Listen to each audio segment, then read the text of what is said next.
최경영의 최강 시사.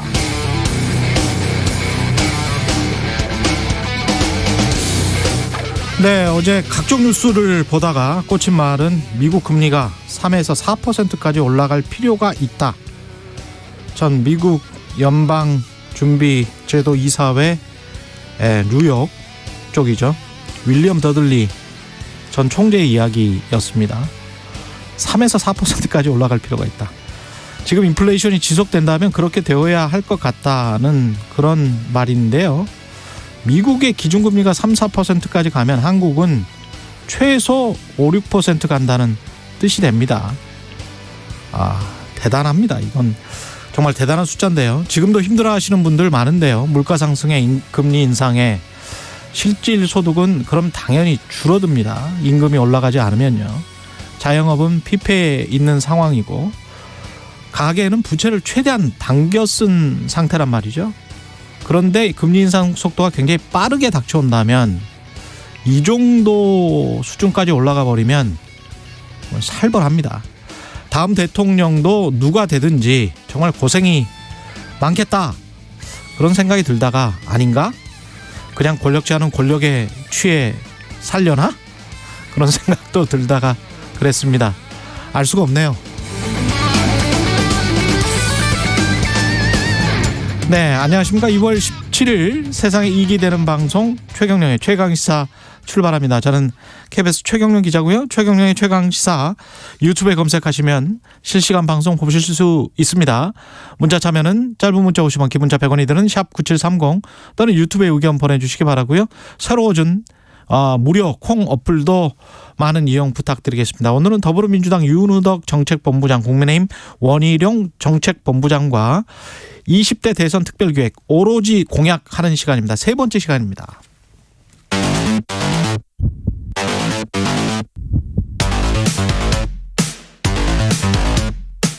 오늘 아침 가장 뜨거운 뉴스 언박싱.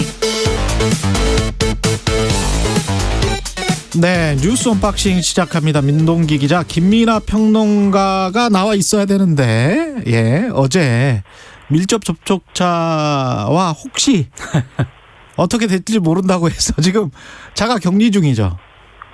그게 이제 어제 이제 그 자가 진단 키트에서 양성이 나오게 된 분하고 방송을 같이 했는데 이분의 PCR 검사 결과가 오늘 오전에 나온다고 해서 혹시 몰라서 그렇죠. 사전적으로 이제 일단은 안 갔는데요.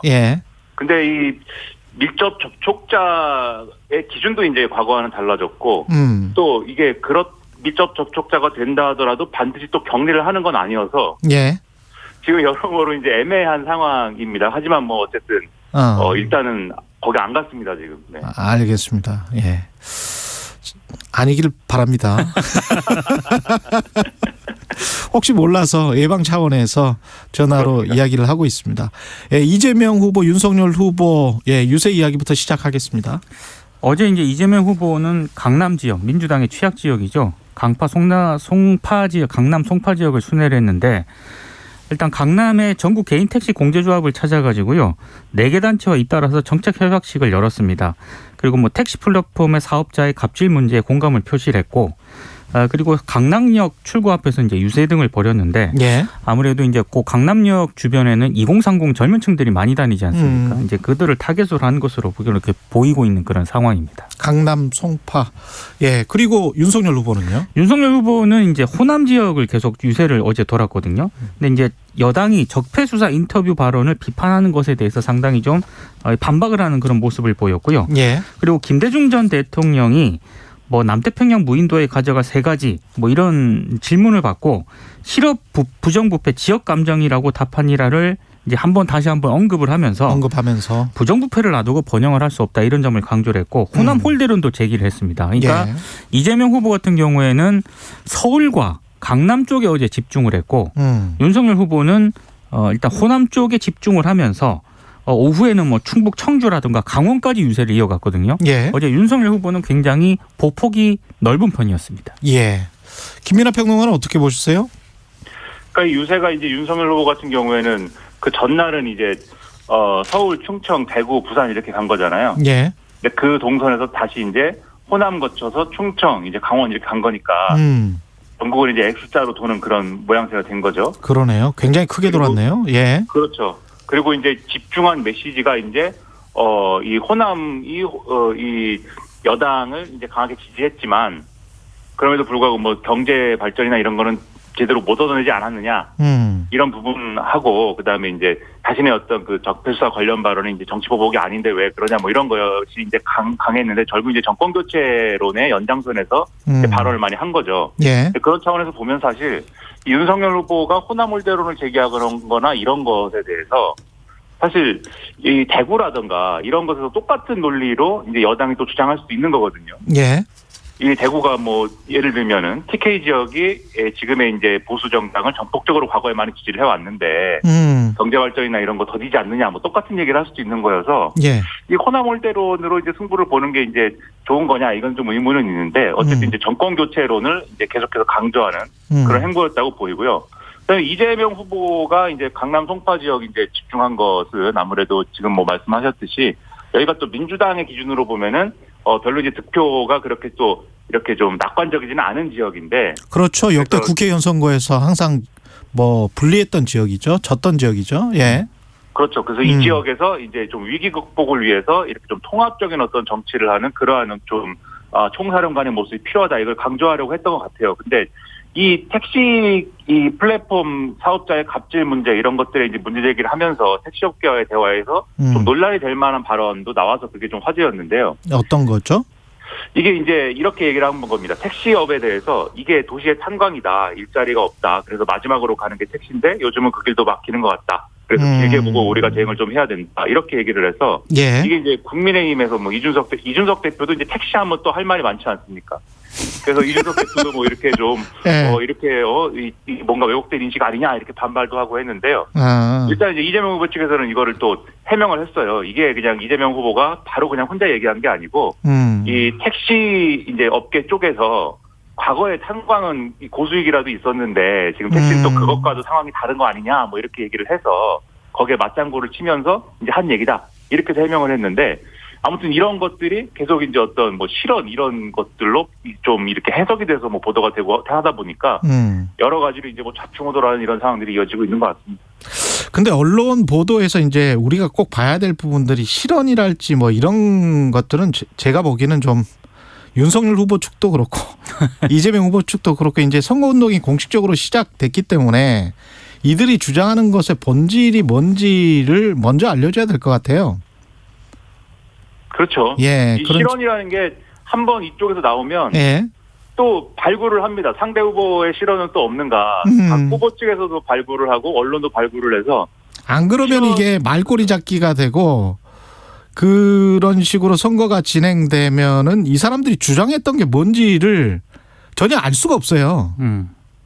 예. 그렇습니다. 예. 그래서 일단은 이 사람들이 그 유세 현장에서 주장했던 게 뭔지 그거를 참 공평하게 알려준다는 게 쉽지는 않은데 우리가 최대한 그렇게 한번 노력을 해보죠. 네. 예.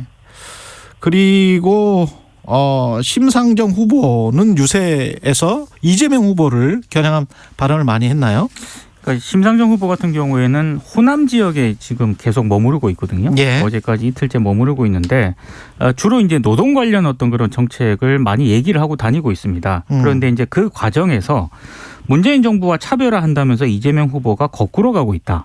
말은 실용인데 예. 사실상 재벌 쪽으로 지금 가고 있는 것 같다. 이런 식으로 계속 비판을 하고 있습니다. 예. 그래서 심상정 후보가 강조하는 메시지는 자신과 정의당이 김대중 노무현 전 대통령의 정신을 잇고 있다. 이렇게 이제 주장을 하고 있고요. 우리가 진정한 진보다. 그렇습니다. 이제 호남에 가서 민주당의 기득권을 좀 비판을 하면서 진보는 정의당이다. 이렇게 이제 주장을 하고 있는 거라고 보면 될 것 같고요. 예. 특히 어제 오후에는 그 여수시 국가산업단지 내에서 폭발 사고가 있었잖아요. 예. 거기 이제 희생자 빈소를 들른 다음에 대책위원회와 간담회를 가지기도 했습니다. 네.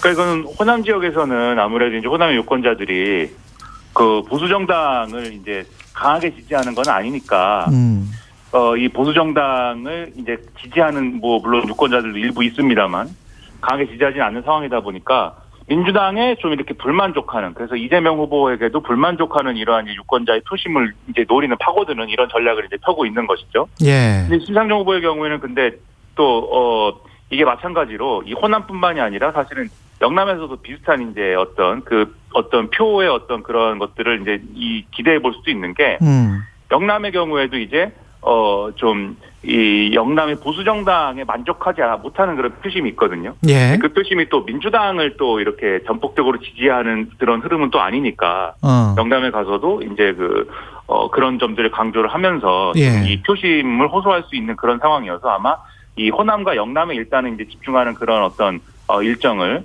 좀 수행하는 과정으로 갈 것 같습니다. 그래서 오늘 이제 울산에서 이제 일정을 시작을 하거든요. 그래서 이런 전략이다 이렇게 볼 수 있는 그런 동선이죠. 이재명 후보는 아무래도 중도 쪽을 많이 파고들 수밖에 없는, 그렇죠. 중도 우파 쪽을 많이 파고들어서 확장을 해야 되는 상황이고, 심상정 후보는 진보 진영 내부로 에서라도 입지를 굳건히 이번에 대선에서 다져야 되는 그런 상황인 것 같습니다. 민주당 이중대라는 소리를 많이 들었잖아요. 그렇죠. 그러니까 민주당과의 차별을 아마 이렇게 진보 쪽, 노동공약 쪽으로 좀 강화하는 쪽으로 자리를 잡은 것 같습니다. 예. 안철수 후보의 유세버스 사고, 이거는 생각보다 이게 사고인데 선거에 미칠 영향은 꽤 클 것 같습니다. 그러니까 어제 일정을 전면 중단을 했고요. 사망한 두 분의 장례는 국민의당 장으로 일단 치르기로 했거든요. 그리고 안철수 후보는 장례 절차가 마무리된 다음에 선거 일동을 재개할 것으로 언론들이 전망을 하고 있습니다. 어제 이재명 후보도 그렇고 윤석열 후보, 그리고 정의당 쪽에서도 굉장히 조문을 하고, 예. 안철수 후보하고 유가족을 위로하는 그런 어떤 모습을 보였고요. 예. 어제는 여야가 좀 하루 동안 정도는 로고송 방송이라든가 율동 있지 않습니까? 율동은 안 하고. 네, 이거를 좀 중단을 했습니다. 예. 그러니까 자제하라 이런 지시가 내려진 것 같고요. 예. 이제 좀 논란이 되고 있는 거는 불법 개조한 유세버스. 이게 조사를 해보니까 관계기관에 허가 없이 이 설비를 변경한 불법 개조 차량인 것으로 지금 확인이 됐거든요. 근데 국민의당만 그랬을 리가 있나요? 국민의당뿐만 아니고요. 지금 유세버스, 이렇게 LED 전광판을 이용하는 유세버스 있지 않습니까? 그쵸. 이거는 관계기관이 승인을 한 적이 없다라고 합니다. 그럴 것 같아요. 국토교통부가 네. 어제 이제 입장을 내놓았는데, 근데 문제는 어제 이제 사망한 분 두 분이고 국민의당은 그리고 한 분이 지금 의식을 회복하지 못하고 있지 않습니까? 근데 서울에서도 운전사 한 명이 메스꺼움하고 어지럼증을 호소하면서 병원을 찾았다고 하고요. 예. 다른 운전사들에서도 두통 등에 시달렸다는 증언이 나오고 있기 때문에 지금 LED 전광판 이 유세버스를 운행을 하는 게 과연 안정상 적정한 것인가에 대한 일단 의문이 있고, 또 하나는 지금 안전교육 있지 않습니까? 이 안전교육이 없었다는 증언도 나오고 있습니다. 그러니까 이 버스 운전을 한 직접 기사가 일부 언론에 얘기를 한 건데 사전 안내는 전혀 없었고, 사고가 터지니까 카카오톡 대화방을 통해서 차량 정차 시 환기하라 이런 메시지를 보냈다라고 하는 거고요. 다만 업체 측은 좀 반박을 하고 있습니다. 운행에 앞서서 한 3일 동안 운전기사들에게 알렸다 이런 입장이기 때문에 알렸다. 이 부분에 대해서도 좀 조사가 필요한 것 같고 경찰이 수사 중이라고 하니까요. 수사 결과도 한번 지켜봐야 할 것 같습니다. 이게 이제 유세차라는 게 이 부분은 몇 가지로 나눠서 좀 볼 필요가 있겠는데요. 이른바 이제 유세 차량이라는 게 있지 않습니까? 대부분 이제 이제 트럭이나 이런 거를 개조해가지고 거기에 연단을 설치하고 이제 스피커 장비를 연결하고 이런 식으로 개조를 하는데, 이런 유세 차량, 이런 방식으로 이제 개조를 한 차량이 지금 다 그러면 당국의 허가를 받고 있는 거냐? 이 언론 보도의 내용들을 잘 보면은 그렇지 않은 정황들이 있거든요. 그래서 그렇기 때문에 기본적으로 허가받은 차량을 개조한 상태에 놓여있기 때문에 발생하는 지금 사고들이 있습니다. 예를 들면 이재명 후보 트럭이 가다가 옆으로 넘어진 지금 사고도 있고 통과를 못 해가지고 그런 부분들은 각 당이 이제 전반적으로 이 유세 차량에 대한 안전 점검이나 이런 것들을 이제 실시해야 될 필요가 있어 보이고요. 그런데 이제 이 버스의 경우에는 이건 좀 더 이제 문제가 심각한 건데. 근데 이 버스를 지금 유세 차량으로 활용하고 있는 거는 다른 당은 지금 없는 상황이라고 그래요. 이건 이제 안철수 후보 측만 활용한 건데. 특히 그렇습니까? 램핑이 돼 있고, 저도 이제 이 버스를 유세 차량으로 활용하는 사례가 일부 있었던 걸로 이 과거에 봤는데, 근데 그런 사례도 이제 외부에 이렇게 전광판을 설치해가지고 거기에 영상을 틀고 이런 형태는 이번에 처음 보거든요, 저도. 아, 이번에 이제 LED를 시인성이 워낙 좋으니까 그걸 일부러 한번 착용을 해봤나 보네요. 예. 그러니까는 보통은 유세 차량에 예. 이제 일반적으로는 그냥 연단 설치해서 이제 그렇죠. 연설을 하지만 화물차 같은 곳에다가 그렇죠. 설치를 하잖아요. 예. 그렇죠. 근데 최근에 나온 최첨단 유세차들이 많이 있습니다. 그래가지고 막 거의 트랜스포머에 이렇게 열리면 이렇게 뭐 화면이 쭉 올라가고 뭐 이런 여러 가지 장치들이 막 새로 생기는데. 근데 이 버스에는 큰 어떤 화면을 달아놓은 거죠. 예. 그래서 그 화면을 틀려면은 발전기를 가동을 시켜야 되는 건데. 그렇구나. 이 발전기가 여러분이 고속버스 같은데 보면 화물칸 있지 않습니까? 그렇죠. 거기 들어가 있는 거예요. 그러면 이제 이 발전기를 돌릴 때 여기서 이제 일산화탄소가 발생을 한 게 화물칸에 차 있는 것을 넘어서 실내로 유입이 된다. 그렇죠. 그렇죠. 그래서 이제 이 사고가 발생한 건데. 예. 그러면 이제 일반적으로 유세 차량들의 이제 개조하고 뭐 이런 문제와 또 별도의 문제가 여기는 좀 있는 거죠. 그래서 이런 이제 이 전광판을 이제 가동시킬 때 환기를 할 것을 이제 고지를 했느냐 이런 것들의 여부를 살펴보는 게 이제 그래서인 건데 지금 뭐 말씀하셨듯이 업체 쪽은 고지를 했다고 그러고 그런데 운전을 하고 그걸 이제 실제로 운영을 하신 분들은 이제 고지를 못 받았다고 하는 분들이 많은 것 같고 그래서 이 부분에 책임 소재가 분분한 그런 상황이고요. 그 다음에 또 언론이 얘기하는 것 중에 이게 중대재해처벌법 이제 처벌 대상이냐 부분. 네. 그렇죠. 이게 어떤 독성 물질에 의해서 사망한 사고이기 때문에 이 중대재해처벌법 지금 시행령상에 보면은 이 법 적용 대상에 들어간다 이렇게 해석할 수 있다라고 지금 언론이 보도를 하고 있습니다. 근데 이 부분은 이제 고용노동부가 이제 실사를 해서 그 결과를 놓고 이제 판단을 해야 되는 상황이기 때문에 일단 경찰은 고용노동부가 판단하는 걸 먼저 보겠다라는 입장이라고 얘기를 하고 있고요. 예. 이게 어떤 방식으로든지 간에 국민의당에서 이제 이 유세 차량 관련한 어떤 책임 소재를 좀 질 수밖에 없는 상황이다라는 이제 여러 가지 평가들도 있어서 그렇죠. 경찰의 수사와 조사 내용을 좀 이제 어떤 방향으로 갈지를 두고 봐야 될 것 같습니다. 저는 참 이게 아이러니하기도 하고 앞으로 대통령이 누가 될지는 모르겠습니다만은 우리가 규제와 관련해서 여러 가지 이야기를 하는데 이게 규제를 어떻게 하고 어떤 것이 좋은 규제가 어떤 것이 나쁜 규제냐 인명과 관련해서도 그렇고요. 사실 뭐 차량 개조 관련해서 이거 다 풀자 미국처럼 그런 이야기 많이 있었거든요. 있었죠. 네. 근데 그렇게 다 풀었을 때 나타나는 나중에 사고 인명과 관련된 사고나 이런 것에 관해서 어떻게 또 처벌을 하는지 미국이나 다른 선진국들은 그렇게 엄하게 처벌을 할 거면 다 풀어도 좋은 것이고요. 예. 그런데 그것도 안 하고 또 규제는 다 풀자라고 하는 그런 또 논리는 또 성립이 안 되니까. 그렇죠. 예. 여러 가지 생각을 하게 하는 그런 사고인 것 같습니다. 근데 이게 일반적으로 우리가 또 차량에 대한 이제 개조나 이런 규제를 일반적으로 허가해 주지는 않는데. 예. 이게 또 선거이기 때문에 그냥 넘어가는 거거든요, 지금. 그 지적도 맞아요. 네, 예. 특히 이게 차량뿐만이 아니고 지금 이제 유세를 하는 그런 장면이나 이런 걸 보면은. 그렇죠. 언론의 표현을 빌어서 말씀드리자면은 이게 뭐 해방구다 뭐 이런 표현이 나올 정도로 방역 수칙이 전혀 지켜지지 않는 예. 그런 상황이 되고 있는데 예. 사실 뭐 이게 선거이기 때문에 이제 뭐 어쩔 수 없다는 식으로 사실 정당화되고 있는 측면들이 분명히 있지 않습니까? 그리고 이제 이런 것들이 뭐 선거이기 때문에 이제 좀 정당화되는 것의 어떤 배경에는 이런 것에 대해서 이제 좀 단속을 한다든지 할 때 그게 이제 정치적인 문제로 또 비화될 수 있다라는 또 우려를 하기 때문에 그렇죠. 당국에서 좀 몸을 사리는 측면도 있는 것 같아요. 예를 들면 지금 이제 이 버스도 국민의당이기 때문에 사실은 한 거예요. 왜냐하면 이게 다른 정당들이 이 버스를 굳이 이제 좀 유세 차량으로 쓰지 않는 이유가 이게 작은 어떤 이 트럭들을 개조한 어떤 차량을 많이 각 선거구마다 다 이제 갖고 있어서 예. 그 선거구별로 이 작은 차량들이 돌아다니면 이제 되는 이런 선거 방식을 유세 방식을 하고 있기 때문인데 예. 국민의당은 지금 이런 트럭들이 없는 거고 버스가 한 18대가 있는 거거든요. 그러니까 주요 거점 지역만. 예. 그렇죠. 광역시도별로 하나 있는 그런 정도인 거잖아요. 그러니까는 다른 당이 하는 그런 트럭을 여러 대 활용하는 이런 유세 방법이 아닌 다른 유세 방법인 거예요. 이거는. 그렇군요. 예. 그렇기 때문에 발생한 문제인데 그래서 이거는 이제 또 당의 어떤 그런 선거 전략과 연동된 문제인데 여기에 대해서 이 차량 개조 허가를 안 받았으니까는 안 된다. 만약에 이렇게 당국에서 뭐 했다면 야당 탄압이 그렇죠. 그러니까 이런 문제이기 때문에 이거는 뭐가 우선이 되는 거다를 우리가 좀 분명하게 합의하고 넘어갈 필요가 있을 것 같습니다. 선거가 우선인 게 아니고 알겠습니다. 안전과 이제 어떤 원칙이 우선이어야 되는데 상당히 좀 이상합니다, 사실. 유튜브에서 파랑님, 김민아님 힘내세요. 증상은 없죠?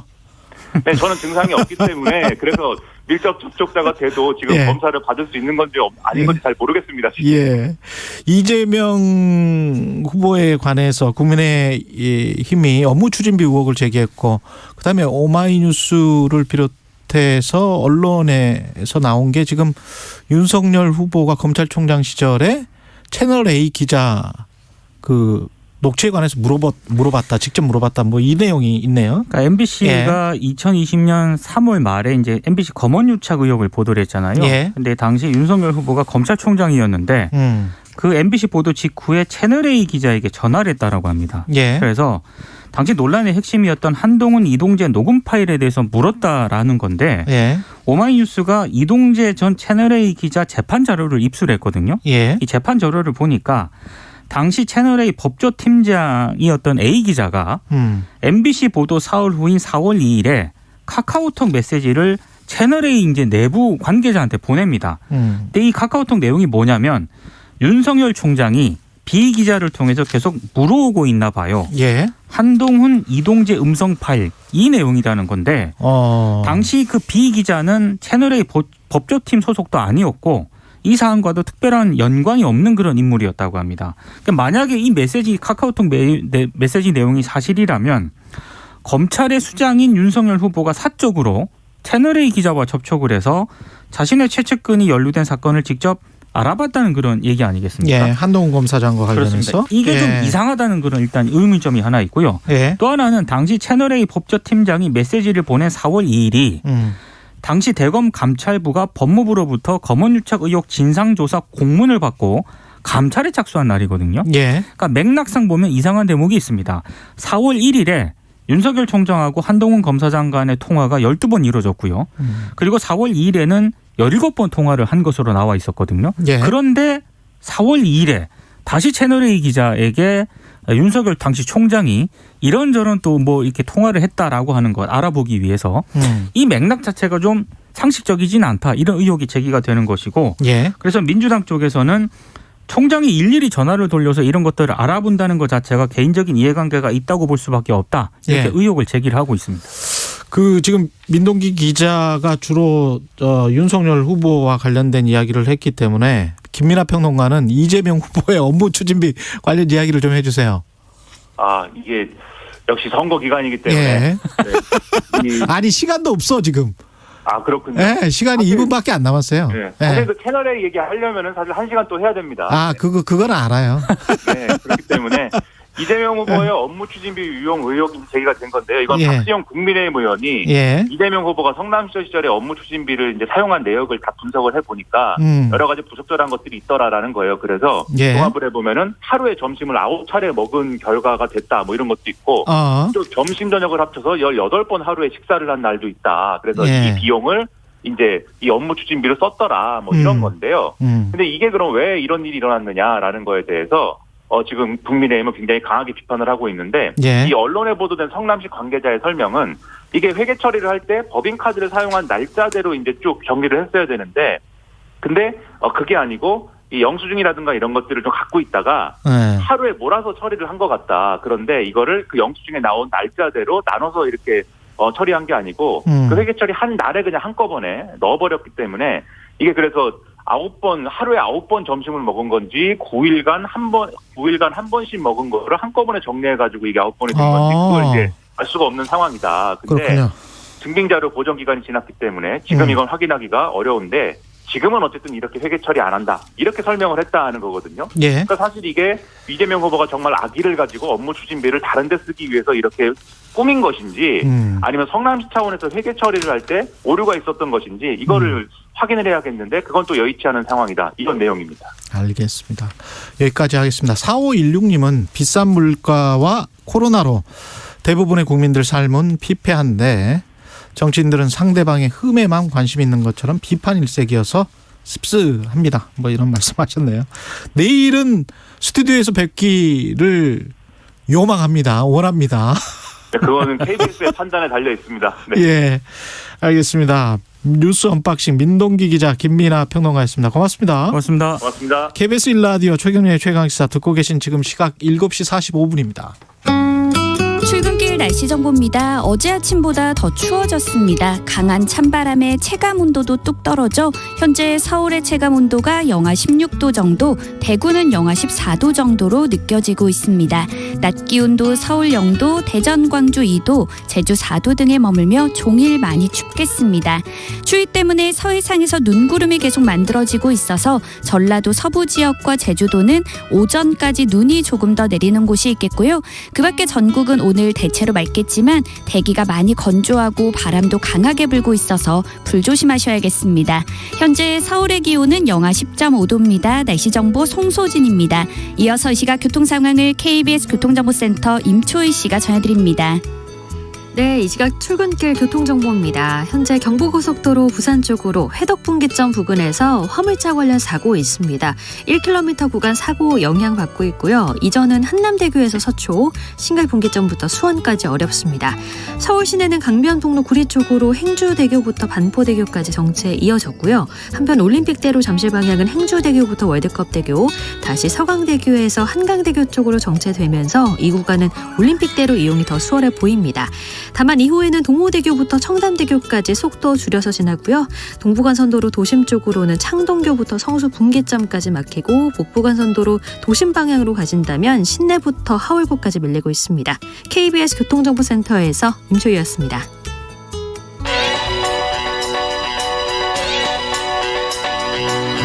최강 시사 전민기의 눈. 네, 한국인사이트 연구소 전민기 팀장 나와 있습니다. 안녕하십니까? 네, 반갑습니다. 전민기입니다. 예, 배달비 네. 관련해서 오늘 가지고 나오셨네요. 네, 요즘 뭐 올림픽 보시면서도 많이 시켜 드시고 코로나 이후에 저도 사실은 굉장히 많이 시켜 먹는데 예. 배달비 10,000원 시대다 이런 기사들 보셨을 거예요. 배달비만 10,000원이에요? 예. 그러니까 물론 모든 지역은 아닌데 강남 일부 지역에서 배달이 몰리는 시간대 배달비가 10,000원인 곳도 있습니다. 가뜩이나 지금 물가도 뛰는데 예. 배보다 배꼽이 더 크다. 이런 소비자 불만이 커질 수밖에 없죠. 안 시켜 먹으면 되지 않느냐고 예. 하는데 안 시켜 먹으면 되지. 예. 근데 저도 저희 예. 동네 보면 보통이 3,000원인데 최근 계속 오르면서 예. 5,900원까지 제가 한번 시켜 먹어봤거든요. 아, 5,900원까지는 감내하겠다. 그 사실 무리해서 네. 어쩔 수 얼마짜리 없이 시켰을 때 그랬어요? 그게 이제 치킨이었는데 이 치킨집이 좀 쌌어요. 아, 그 브랜드 치킨이 아니어가지고 치킨 값은 얼마였는데? 14,000원이요. 14,000원인데 배달비는 이제 5,900원까지는 난 감내하겠다. 거리가 좀 멀어서 다른 데 멀어서. 시키면 뭐 요즘 치킨 값이 2만 원이니까 제가 이제 그거 계산해가지고 그거 냈는데 합리적으로 소비를 한 거네요. 근데 요즘에 배달앱 켜보시면은 네. 6,000원까지 받는다는 점포가 좀 많아졌습니다. 예. 네. 네. 그 비쌀 수밖에 없는 이유들이 분명히 또 있을 것이고. 그러니까 이제 예. 업계 분석은 워낙 배달 많이 시키다 보니까 그렇죠. 라이더 부족 현상이 있고요. 수요가 증가하면은 예. 어쩔 수가 없는 거죠. 맞습니다. 예. 그런데 이제 요즘에 배달 앱이 내세우는 게 단건 배달이에요. 예. 그러니까 예전에는 이제 한 라이더가 여러 개 음식을 같은 비슷한 지역으로 이제 한 3-4개씩 이제 배달을 했다면 이제 한 번에 하나씩만 하는 이제 앱이 생기다 보니까 그게 또 경쟁이 붙어서 그렇고요. 뭐 각종 비용도 증가했고 할증제 뭐 이런 거. 그래서 뭐 가장 큰 원인은 배달 기사가 부족하다라는 것이라고 하고요. 그다음에 아까 말씀드린 대로 이 단건 배달에 있어서 가장 많은 큰 앱 2개가 이제 경쟁이 붙다 보니까 그 시장 점유율 확보하고 빠른 배송을 위해서 뭐 라이더들한테 각종 프로모션을 걸었대요. 우리랑 일하자. 그러면서 결론적으로 한 건당 지불해야 하는 기본 배달료 인상이 여기에서 나오게 됐습니다. 그만큼 배달 기사가 부족한 거네요. 근데 그러니까 이제 비싸게 프로모션을 걸어서라도 사람을 확보해야 되는 것이고. 그게 이제 두 앱이 경쟁이다 보니까 한쪽이 또 이기기 위한 경쟁일 수도 있습니다.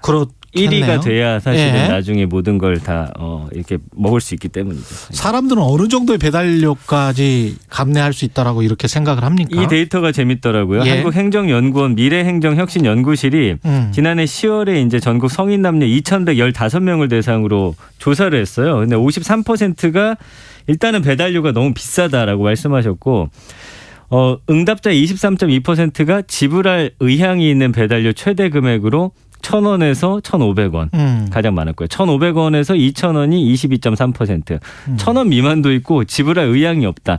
약 70%의 응답자가 배달료 적정가로 2,000원 정도 생각하셨고 근데 현재 각종 배달 앱을 통해서 주문 시 한 3, 4천 원이 보통이어서 저도 3,000원까지는 그냥 아무 생각 없이 계산을 하고 있지 않나 싶습니다. 그렇군요. 근데 저는 이거는 조금 좀 달리 봅니다. 왜냐하면 모든 우리가 자본주의 원칙에 따라서 뭔가 수요가 몰리면 물가가 올라가고 그 물품의 가격이 올라가고 서비스의 가격이 올라가는 거는 당연히 생각하면서 사람의 인건비가 올라가는 것, 본인들의 사람 값, 인건비, 임금이 올라가는 거는 그건 안 돼. 이렇게 생각하는 사람들이 사실은 다수거든요. 네, 맞아요. 근데 과연 서구 자본주의에서는 이렇게 생각할까라고 하면 절대 이렇게 생각하지 않아요. 근데 그러니까 물건값이 올라가는 거는 당연한데 자본주의 원칙에 따라서 그러네요. 사람의 인건비가 올라가는 거는 안 돼라고 하면 서로 간의 인건비를 올리지를 못해요. 그러면 사람이 죽습니다. 비정한 사회가 됩니다. 그러면서 이제 사람 값을 낮추고 그렇게 되면 그러면 아주 무리하게 이제 장사를 하게 되죠. 그렇게 말씀하시면 할 말은 없는데 어쨌든 이 앱 회사가 돈을 더 많이 버는 구조가 아니냐라고도 생각을 하시는 것 같아요. 그런 측면에서 이제 접근을 하면 훨씬 더 낫겠죠. 맞습니다. 낫겠죠. 그래서 부정 비율이 당연히 높네요. 그래도 36대 58이니까요. 네. 그 보니까 이런 게 있습니다. 절약하다. 그래서 요즘에 이제 포장으로 시켜놓고서 가시는 분들도 많이 계시고요. 비싸다가 있긴 합니다. 근데 이제 보면 뭐 배달이 가능하다. 인상되니 부담스럽다. 너무하다. 사악하다. 뭐 요런. 근데 이제 할인받는 방법들이나 뭐 할인 코드, 뭐 쿠폰 등등 활용하시면서 그 상황 속에서도 어떻게든 배달을 시키는 우리를 또 발견할 수가 있습니다. 그래서 이렇게 배달 시장의 규모가 커지면서 라이더를 하면은 500만 원, 600만 원을 받는다. 이런 경향이 커지고 그러면은 많이 그쪽에 진출을 할 거 아니에요. 그렇죠. 사람들이. 그러면 가격이 또 싸지거든요. 그러니까 그 자본주의 순환을 자꾸 생각을 하셔야지 지금 당장 비싸니까 사람 임금 잘라. 뭐 이런 식으로 가면 우리가 우리 스스로를 갉아먹는 자본주의로 간다. 네. 점점 이런 경향이 그리고 워낙 오랫동안 우리 언론에서 이런 경향을 부추겼던 게 있어서 계속 지금 말씀을 드립니다. 그 새로 생겨나는 어떤 트렌드가 있습니다. 비싼 배달비 때문에. 그러니까 오르다 보니까 사실은 이제 소비자들이 나름의 돌파구를 마련하고 있는데 뜻맞는 인근 사람들끼리 함께 주문하는 그런 트렌드가 생겼고요. 그래서 가게에 직접 들러서 포장 주문하는 분들 늘었고. 또 젊은 층 사이에서는 배달 끊기 챌린지도 또 하고 있대요. 배달 끊기 챌린지는 뭡니까? 아예 배달 안 한다. 배달 안 하겠다. 그리고 아예 배달 공동 구매를 돕는 애플리케이션이 등장을 했어요. 최근에 일부 아파트나 빌라 같은 지역 커뮤니티에서는 배달 공동 구매하고요. 그 저희 아파트 커뮤니티 같은 경우는 단체 그 톡방이 있거든요. 그래서 예를 들면 주말 뭐 금요일에 퇴근하면서 제가 어디 치킨집 들르는데 913동 입니다. 14동까지는 제가 함께 할게요 하면은 거기서 이제 올려주세요. 그럼 그거를 이제 품앗이처럼 하시는 분들이 좀 생겨나고 있고요. 그렇게 해서 수요가 조금 좀 줄어들면 또 가격은 또 내려가겠네. 그 어쨌든 경쟁을 해야 되니까. 시장 논리로 보면 또 그런 게 자연스럽다는 생각도 들기는 합니다. 어쨌든 지금 배달 끊기 챌린지 지금 2030들은 워낙 좀 주머니 사정이 안 좋다 보니까 하고 있는데 뭐 직접 요리하는 모습 올린다든지 어떻게든 배달을 좀 줄이려는 모습들 좀 보여지고 있는 상황입니다. 그래서 집에서 해 드시는 게 건강에는 확실히 좋기는 합니다. 제 생각인가? 근데 이게 한번 습관이 되니까요. 그냥 시켜 먹는 게 편합니다. 저도. 이게 지금 정부도 너무 올라가니까 뭔가 하겠다는 겁니까? 그래서 기획재정부가 네. 이달부터 그 배달 플랫폼별로 배달 요금을 공개하는 일명 배달료 공시제를 시작한다라고 밝혔죠. 그래서 배달비 공시 서비스 사이트를 통해서 배달 네. 플랫폼별 배달비 현황 가격 차이 이런 정보를 제공하겠다는 거고요. 정보를 제공하겠다. 네, 다만 이제 배달비 공시제가 배달료를 낮출지는 미지수다 이런 반응이더라고요. 왜냐하면 이제 건당 배달비를 낮추겠다는 취지로 내놨는데 각 플랫폼사가 정한 기준 내 실제 소비자가 부담하는 배달비 결정은 음식 점주한테 있거든요. 그렇죠. 그러니까 배달비 공시제로 플랫폼사별 배달료가 공개가 돼도 입점 점주가 배달비 내리지 않으면 효과를 볼 수 없다는 거고요. 그 업계에서는 배달비 공시제 이전에 급증한 그 수요를 따라잡을 배달기사 공급이 이뤄지는 환경 조성이 먼저다라고 이야기를 하고 있습니다. 그러려면 또 보험료를 또 올려줘야 될 것이고 보험을 계속 가입을 시키고 안전하게 또 교육도 시키고 그래야 될 거 아니에요? 그 제가 볼 때는 그 앱 공룡 두 회사가 예. 그런 서비스 비용을 지출해야 되지 않을까라는 생각인데. 그런 방법도 있겠습니다. 전민기 눈이었습니다. 고맙습니다. 감사합니다. 예, 4100님 배달비도 배달비지만 빠르게 달리는 오토바이 사고 날까 걱정이다 이런 말씀이시고요. 허장윤님은 후배가 강남에서 라이더 하는데 한 달에 800 정도 번다고 하네요. 오, 김수현님, 전민기 팀장님 반갑습니다. 안정적인 좋은 목소리. 고맙습니다. 최경영의 최강시사 1부는 여기까지였습니다.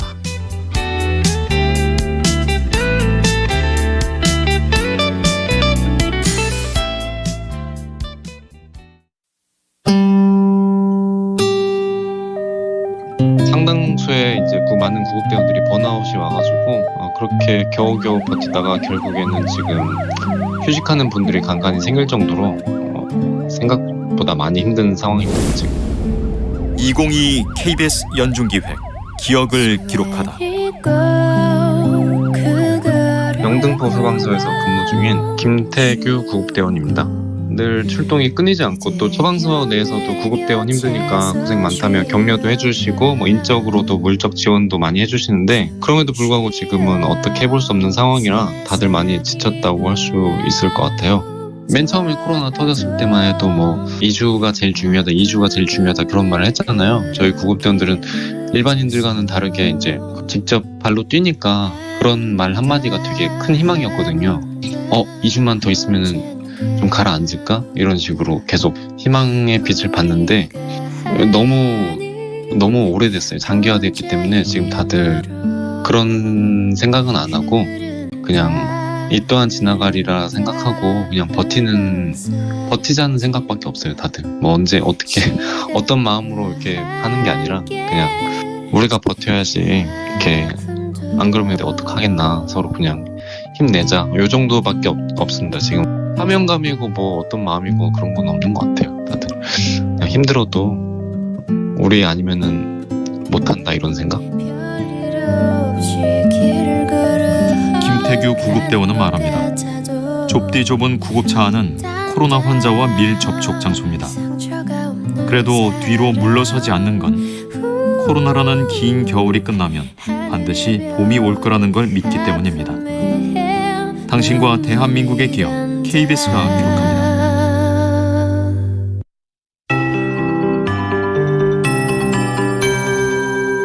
KBS 58분 날씨. 손과 발이 꽁꽁 얼 정도로 찬바람이 매섭게 불고 있습니다. 현재 기온이 내륙을 중심으로 영하 10도 안팎까지 떨어져 있고 체감 온도는 이보다 더 낮아서 지금 서울과 파주가 영하 15도 정도, 대구는 영하 14도 정도로 느껴지고 있습니다.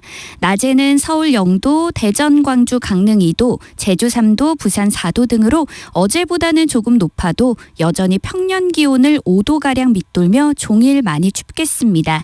이 추위 때문에 서해상에서 눈구름이 계속 만들어지고 있어서 전북 서해안과 전남 서부 지역에는 아침까지 1cm 안팎의 눈이 더 내리겠고요. 제주도는 오전까지 눈이 오면서 산지에 2에서 7cm 정도가 더 쌓이겠습니다. 그 밖에 전국은 대체로 맑겠지만 대기가 무척 건조한 상태입니다. 지금 서울과 일부 경기도 그리고 동쪽 지역을 중심으로 건조주의보가 발효 중이고 해안 지역에는 강풍주의보도 내려져 있습니다. 작은 불씨가 가스가 큰 불로 번질 위험이 매우 높아서 불조심하셔야겠습니다. 내일은 오늘보다 기온이 조금 오르겠고 절기 우수인 모레 토요일에는 추위가 잠시 누그러지겠지만 일요일부터 다시 아침 기온이 영하 8도 안팎까지 떨어져 추워지겠습니다. 현재 서울의 기온은 영하 10.6도입니다. 송소진입니다.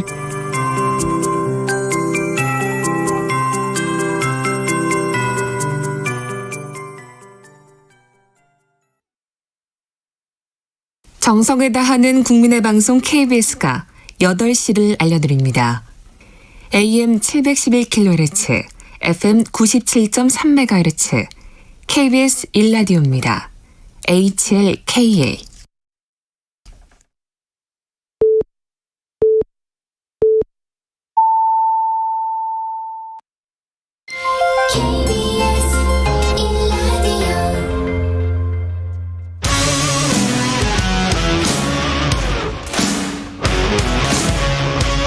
오늘 하루 이슈의 중심 최경영의 최강 시사.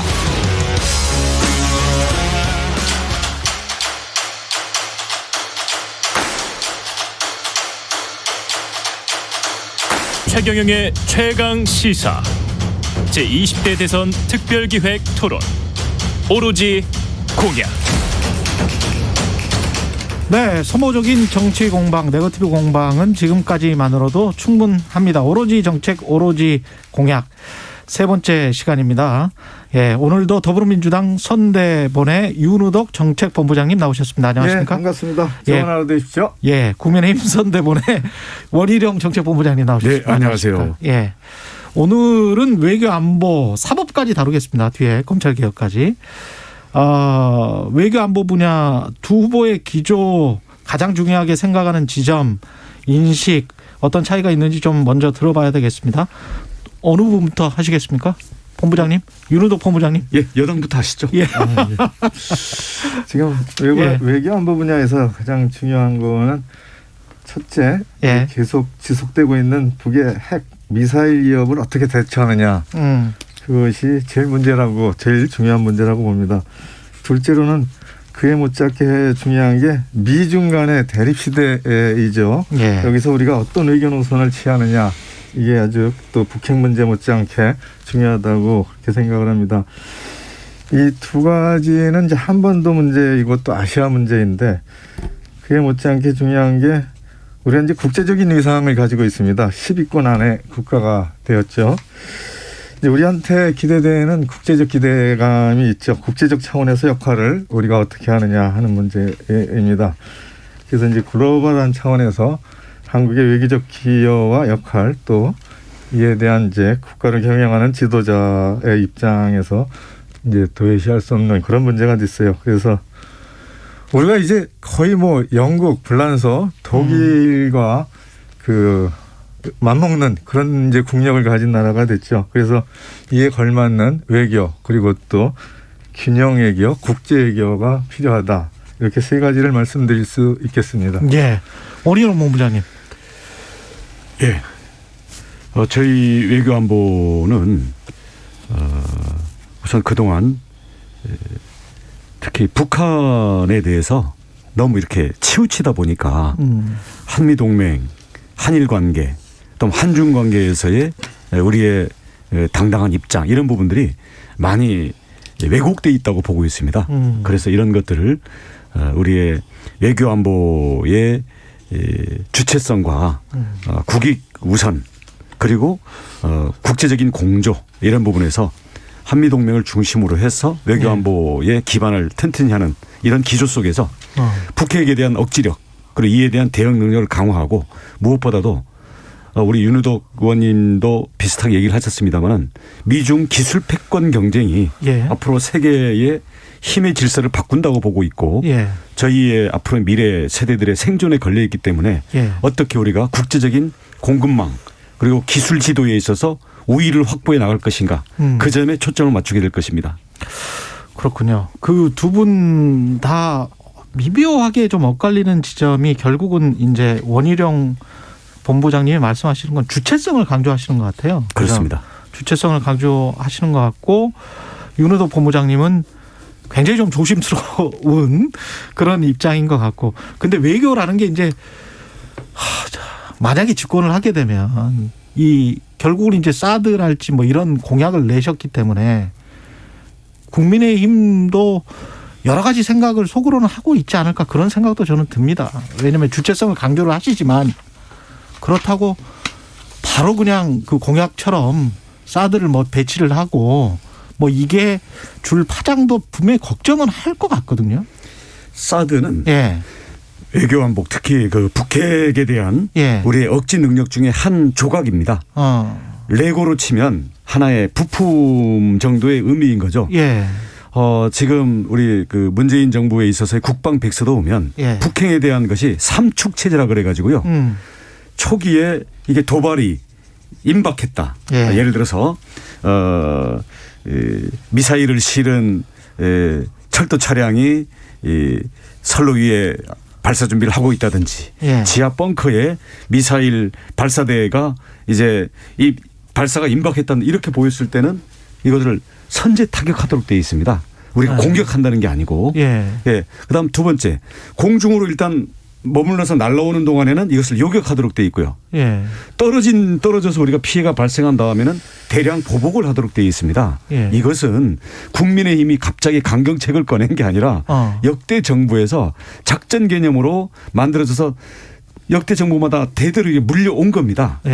그런 데서 지금 특히 북한이 미사일 발사 능력 그리고 이제 초음속 이제 음속이 10배까지 지금 날아오기 때문에 북한 미사일이 날아오는 속도와 고도를 봤을 때 지금 여러 가지 구멍이 있다.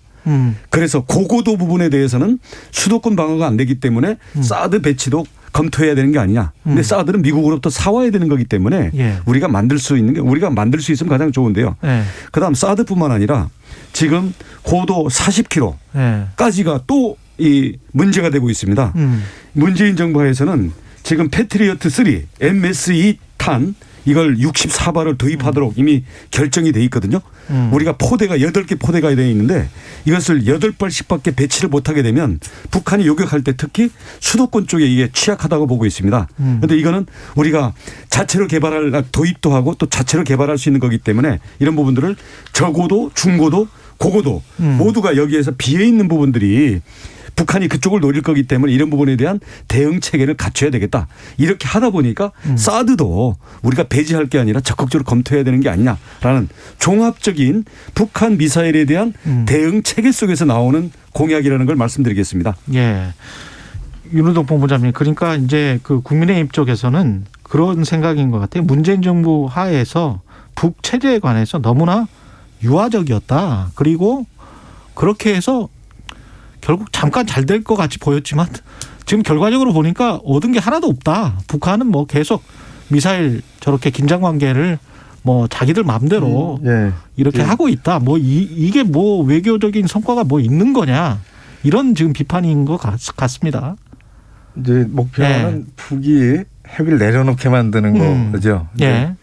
지금 원희룡 그 본부장님 말씀대로 군사적 억제력을 당연히 강화하는 거에 대해서는 뭐 일부 동의합니다. 일부 동의한다고 했습니다. 근데 북한이 핵을 개발한 거는 상당히 이제 복합적 원인을 가지고 있는 거죠.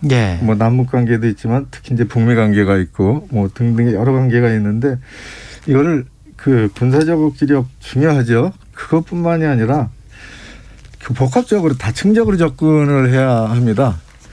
대화도 하고 뭐 인센티브도 제시하고 그렇지만 제재도 하고 압박도 하고 이렇게 다양하게 구사를 해야 되는 거죠. 그리고 비핵화 부분만 이제 압박을 하는 거가 아니라 또 평화 프로세스도 동시에 가동시켜서 북이 결국은 핵을 내려놓을 수 있는 평화적인 환경도 만들어가면서 해야 됩니다.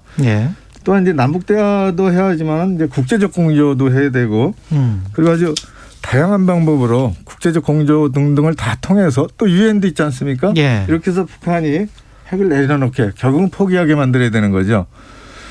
이제 군사적 억지력 부분에서 사드 부분을 이제 말씀을 많이 하시죠. 근데 뭐 사드 그럼 어디에 배치할 거냐? 참 답이 안 나와요. 그렇죠. 그리고 그것이 이제 사드를 배치하는 지점이 적의 입장에서 보면 이제 타격 지점이 되기 때문에 그러는 거 아닙니까? 예. 이제 그런 위험이 있다라는 말씀은 좀 분명히 드리고. 사드를 배치하면 그쪽이 타격 지점이 된다? 그런 이제 우려가 이제 우리 국민들에게 있는 거잖아요. 지점에서 뭐 경기도, 강원도, 뭐 충청도 이렇게 하면. 근데 이제 이거는 좀 분명히 해야 돼요. 사드를 이제 사가지고 와야 되지 않습니까? 지금 사드가 국내에 배치되어 있는 거는 미국 자산을 가지고 있는 거를 미군 부대로 그냥 이전시킨 거지 않습니까? 근데 지금 원희정 그 본부장님 말씀대로 이제 추가 배치를 한다면 사가지고 와야 되는데 사가지고 오는 데에 들어가는 시간이 많이 들어요. 아랍에미리트 제가 가봤어요. 근데 협상을 시작해가지고 이게 전략 자산이어가지고 미 의회에 또 동의를 받아야 되고 이런 과정들을 다 거치면 아랍에미리트가 다 계약서부터 이렇게 협상을 해서 계약서부터 배치하는 데까지 8년이 걸렸어요. 8년? 8년. 예. 그리고 이건 이제 록히드 마틴에서 생산하는 겁니다. 전 세계에 아마 8개 포대 정도가 있을 거예요. 그래서 8년이 걸리는데 우리가 그에 버금가는 전력을 지금 개발하고 있죠. 롱셈입니다. 엘셈이라고 하죠. 이게 이제 국산 무기로 2년 내지 3년 내에 실전 배치가 될 수 있습니다. 가능하면 이제 자주국방을 해야 되지 않습니까? 시간으로 봐도 전력이 실전에 배치하는 전력이 유사하다면 그리고 이제 이 실제적으로 북의 도발을 제어할 수 있는 방법은 조짐이 모였을 때 결국은 한미 연합 첩보 자산에 의해서 그 조짐을 정확하게 판단하는 겁니다. 그렇잖아요. 그래서 동맹인 미국의 첩보 자산과 우리의 첩보 자산을 잘 활용해서 원희정 본부장님 말씀하셨듯이 갱도에서 나온다든지 발사의 조짐이 있다든지 그렇게 해서 그게 핵탄을 탑재한 무기가 장착돼서 그 조짐이 보인다든지 이랬을 때에 명백한 징후가 핵도발이라는 명백한 징후가 한미 첩보 자산에 의해서 판단됐을 때 그때 이제 원희정 본부장이 말씀하신 이제 뭐 타격 이런 것들은 논의할 수 있죠. 근데 또 하나는 이제 이런 게 있습니다. 잠깐만요. 원 본부장님 또 말씀하십시오. 그리고 이게 이제 결국 이제 작전권의 문제 아닙니까? 이제 전시 작전권의 문제인데 지금으로서는 한국군이 독자적으로 판단할 수가 없죠. 이제 한미 간에 또 실제 최종적으로는 그 우리 국군의 판단만으로는 이제 할 수가 없는 그런 상황인 게 우리의 이제 한미 동맹의 현 주소이죠. 여기까지만 말씀드리겠습니다. 뭐 지금 그 롱셈도 말씀하셨는데요. 지금 천궁2나 롱셈도 지금 우리 문재인 정부에서도 이것을 배치를 강화하고 있습니다. 잘하고 있는 거고요. 대신 이게 충분히 배치되려면 2030년이 돼야 돼요. 2030년 충분히 배치되려면 저고도 중고도 고고도 이게 모두가 가능해져야 되거든요. 이게 왜 그러냐. 북한이 과거에는 이 뭐 방사포라든지 이 고도가 낮은 쪽으로 주로 이제 들어왔기 때문에 그에 대한 대응 체제로 돼 있는데 지금은 고각 발사라 그래가지고 바로 수직으로 쏘아 올려가지고 바로 떨어뜨리는 그런 그리고 이게 초음속으로 이제 가는 그걸 개발됐기 때문에 고고도에서도 요격할 수 있는 능력을 갖춰야 되는 거예요. 거기에다가 한반도 우리 대한민국 영토 전역을 노릴 수 있는 그 사거리가 북한이 확보가 됐기 때문에 이게 또 전국적으로 배치가 돼야 되고요. 자꾸 사드 어디에다 배치될 거냐 하는데 8개 포대가 이미 우리 있고요. 성주에 있죠. 위치는 군사 기밀이죠. 아, 그렇습니까? 8개 포대에 주민들이 많이 포대에 배치를 하면 다 되는 거예요. 이미 저고도 중고도 다 돼 있기 때문에 여기에서 무슨 저 사드 기지가 저 이번에 성주로 간 거는 이게 미국 자산이기 때문에 그렇습니다. 왜냐하면 미국이 대한민국 영토 내에 자기네 무기를 배치하려니 주한 미군 기지 내에 하든지 별도의 기지를 만들어야 되는데 만약에 배치하려면 사실 기존의 주한 미군 기지 내에 했으면 별로 문제가 안 돼요. 근데 지금 평택이나 오산이나 다음 한강 이북에 있는 여기다가 배치하려니 북한에 바로 타격이 되기 때문에 여기에서는 뒤로 빼면서 가다 보니까 성주의 별도의 그 골프장을 제공하게 되면서 국민들이 반발을 샀단 말입니다. 배치하는 대한민국이 이거를 도입해서 배치를 하게 되면 성주 사드 그 기지하는 것과는 전혀 다른 환경과 그런 선택지가 오게 되기 때문에 그걸 너무 앞서서 그 걱정할 필요는 없겠고요. 없다? 지금 말씀드리고 싶은 것은 지금 뭐 경항모니 뭐 핵추진 잠수함이 이렇게 얘기하는데 지금 북한의 핵에 대해서 그리고 북한의 핵 운반의 미사일 능력에 대응하기 위해서는 북한이 한 2,000개 정도의 이 좌표가 있습니다. 이 좌표에 대해서 말씀하신 것처럼 우리가 바로 평상시에 조기에 독자로 또는 미군과 연계해서 이걸 정찰해낼 수 있는 탐지 능력 이걸 갖추셔야 되고요. 네. 그다음 이게 사일로 그러니까 지하 사일로든 철로가 발사대가 열릴 때 즉각 타격 또는 공중 요격 또는 우리가 피해를 입은 다음에 2,000개의 좌표를 매몰시켜버릴 수 있는 압도적인 보복 능력을 갖춰야 되거든요. 이미 문재인 정부에서 다행스럽게 이미 미사일 재고가 많이 있습니다. 근데 문제는 양만 많지 이게 저고도 중고도 고고도 모두에 대해서 또 북한의 초음속 미사일에 대해서 우리가 대응할 수 있는 이게 약하다 보니까 북한이 엉뚱한 오판을 할 수가 있다. 그래서 이 부분을 보완하는 건데 문재인 정부가 이미 잘하고 있는 부분은 저희가 계승할 거고요. 여기서 부족한 부분이 고고도가 부족하고 40km의 저고도가 또 부족하다. 이런 점에 대해서는 계승을 하되 저희는 더 압도적인 대응 능력을 갖출 수 있도록 정찰 위성을 비롯한 탐지 능력과 미사일 능력 이게 우리의 안보에 있어서 전략 자산이라고 생각합니다. 자, 사드는 여기까지만 하고요. 왜냐하면 하나만 더 좀 말씀드릴게요. 이제 짧게 해주십시오. 고각 발사를 하고 이제 내려오는 단계, 이제 종말 단계에서 고층, 중층, 저층에서 이제 요격을 해내야 되죠. 그런데 이게 이제 수도권 방어 때문에 그렇지 않습니까? 그렇습니다. 근데 제가 이제 전방에서 태어나서 전방에서 살고 있어요. 그래서 너무 잘하는 게 파주 장사정포에 대해서 너무 공포감을 가지고 있어요. 우리 국민들이. 근데 장사정포에 대해서 파주 사람들은 걱정도 안 해요. 왜? 멀리 날아가니까. 장사정포는 대전까지 때립니다. 한 200km까지 때려요. 200km 나가요. 북이 도발을 만약에 절대로 그런 일이 있어서는 안 되죠. 그런데 만약에 수도권을 때린다면은 미사일로 때리지 않고 장사정포로 때려요. 그럼 이제 장사정포가 걱정이지 않습니까? 그래서 장사정포에 대해서는 원점을 1,000개 가지고 있다 그랬잖아요. 그 원점 타격에 대한 준비는 정말로 칭찬해 주셨듯이 문재인 정부가 다 좌표를 입력해 놓고 징후 먼저 뭐 조짐이 보여서 뭐 한 발이 뜬다 그러면 원점을 동시에 아주 바로 때려버립니다. 그래서 그 원점이 뭐 1,000개다 그러는데 군사비밀이죠, 이거는. 미사일 재고는 많이 확보를 해놨어요. 그거는 인정합니다. 잘했어요. 이제 미사일로도 때릴 수 있고 대구 비행장에서 뭐 떠서 대전까지 와서 바로 때릴 수도 있고 더 중요한 거는 정말 자랑스러운 K9 자주포가 다연발로 그냥 자동으로 쏴버립니다. 그래서 그 K9 자주포 국산 무기로 원점이 다 좌표가 입력돼 있어서 그대로 쏴버리죠. 제가 그래서 제 지역, 제 동네 K9 자주포 부대도 좀 방문해보고 그랬습니다. 알겠습니다. 여기까지. 설명도 들어보고. 그래서 그 부분은 칭찬해 주셨듯이 그런 그 군사력에 의한 억제 그리고 원점에 대한 정확한 그 타격 준비 이런 건 잘 돼 있다라는 말씀 중국하고 일본 문제, 뭐 일본과의 관계는 뭐 여러 가지가 다 얽혀가지고 지금 완전히 꼬여 버렸고 중국과 미국 사이에서 말씀하셨듯이 우리가 어떤 주체적으로 다 이제 국민들이 원하는 건 주체적이면서도 자주성이 있으면서도 그러나 경제 안보는 해치지 않는 방향. 그럼요. 그렇잖아요. 그게 뭐가 있을지 참 고민일 것 같습니다. 정치하시는 분들은.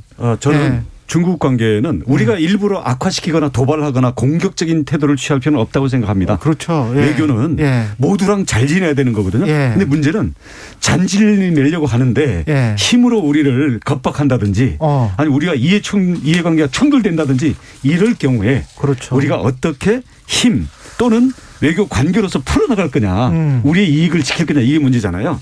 그러면 우리가 그러면 중국의 저자세로 취한다 그래가지고 한국 기업 봐주고 한국 기술 보호해주고 어림도 없습니다. 왜냐하면 이건 서로 인정사정 없는 기술전쟁, 시장전쟁, 경제전쟁이기 때문에 예. 우리가 경제 실력을 갖고 중국이 우리를 무시하고 패싱할 수 없도록 우리가 실력과 물자와 기술을 갖추고 있으면요.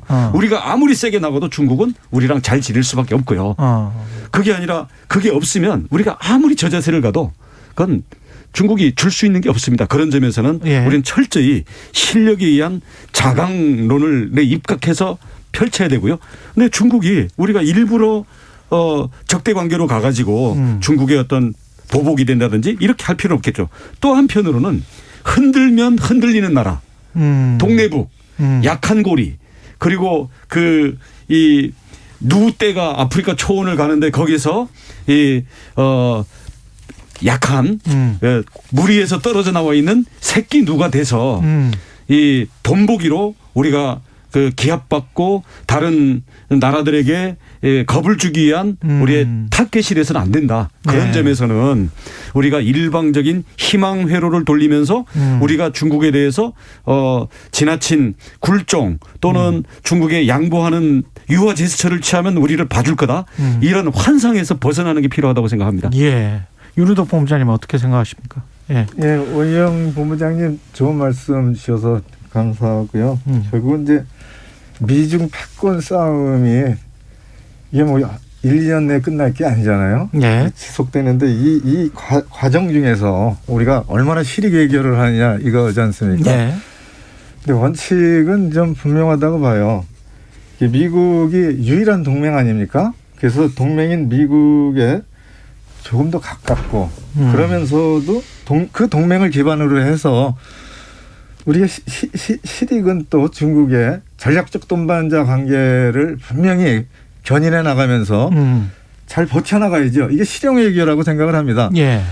근데 뭐 지적해 주셨듯이 아니 뭐 미국이 세게 나가면 미국 가야 되고 또 중국이 세게 나가면 중국 가야 되고 좀 왔다 갔다 하면 솔직히 인정합니다. 하지만 우리 후보 좀 그 터프하잖아요. 예? 중국에 대해서 할 말한다. 예? 그리고 뭐 우리 국익을 침범했을 때는 행동한다.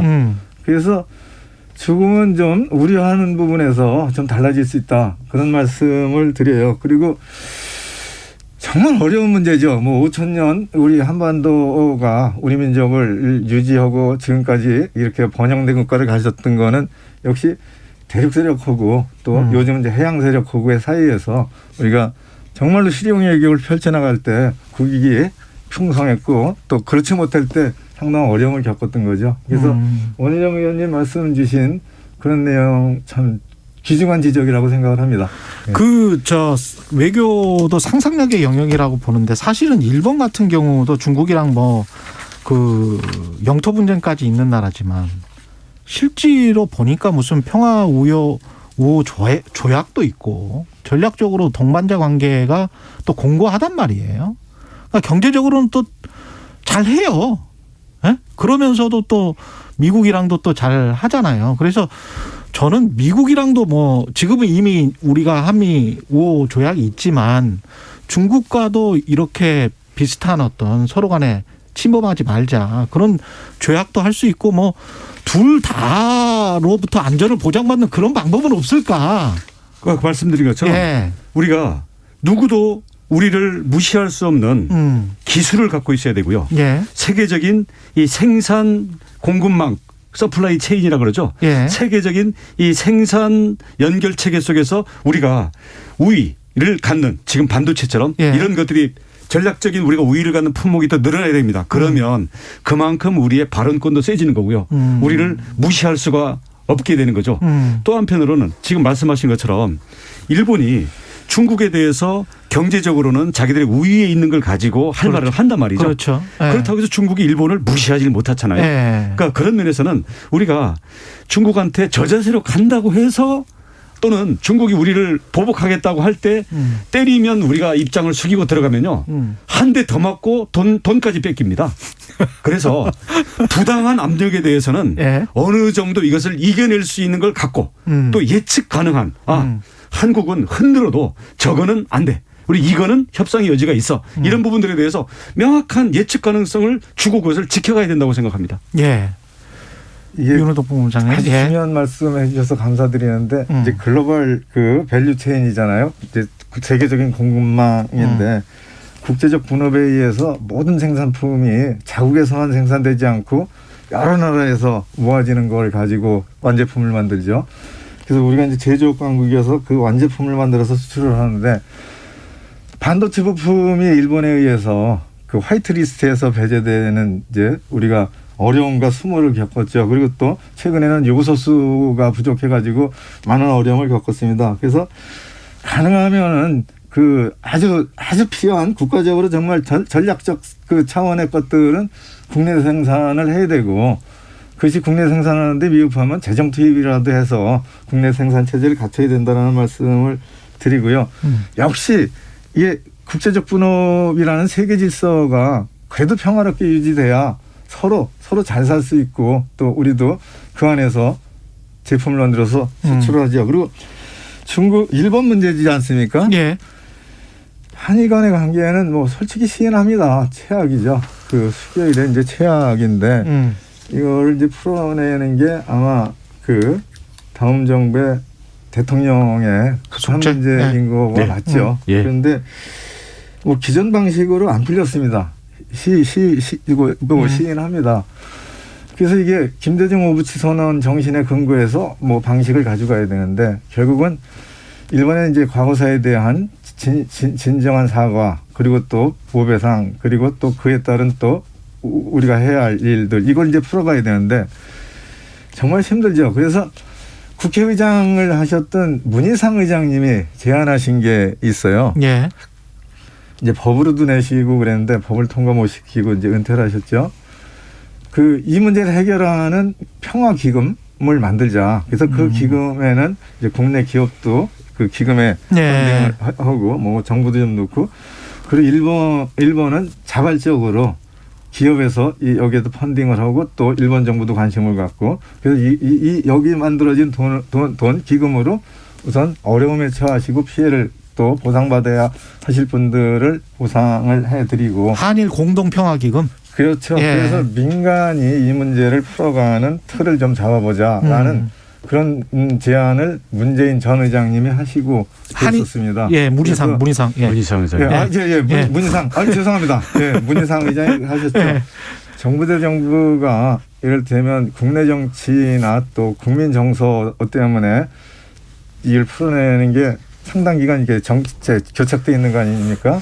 그래서 그런 민간의 제한 방법도 좀 고려해 볼 수 있지 않나 그런 의견을 좀 저는 개인적으로 가지고 있습니다. 개인적인 의견입니다. 저는 문희상 의장님 안도 그렇고요. 비슷한 안은 굉장히 지금도 많습니다. 저도 갖고 있습니다. 예를 들어서 서로 간에 사과를 해야 된다든지 어떤 정치적 국가적인 입장이 되는 부분들에 대해서는 우리가 현인회의 뭐 30인 현인회의 같은 거 만들어서 거기다가 맡기고요. 국제 법정에 가는 게 아니라 역사와 양쪽의 문화와 양쪽 국민들에 대해서 지혜를 갖고 있는 현인회의에다가 입장 정리는 맡기고요.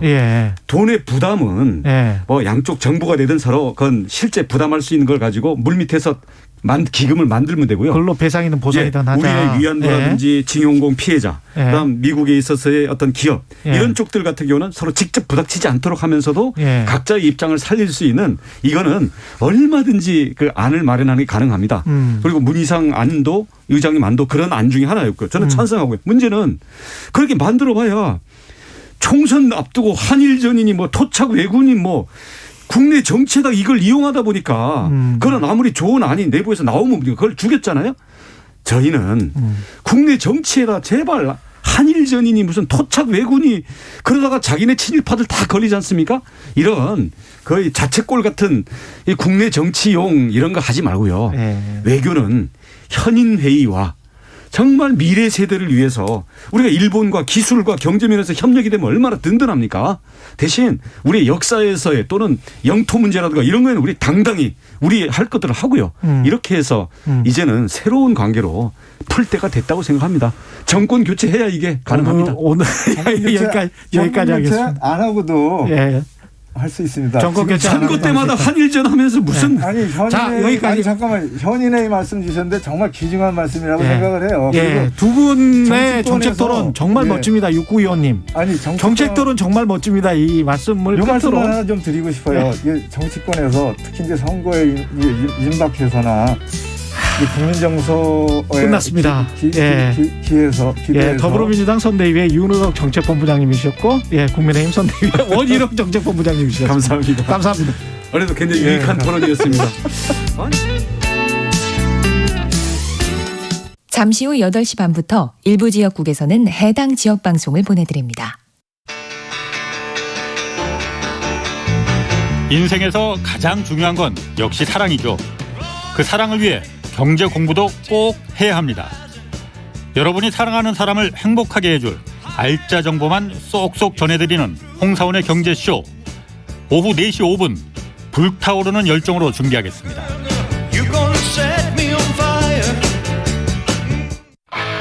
야심차게 시작한 2022년인데 이렇게 살아도 되나 걱정되나요?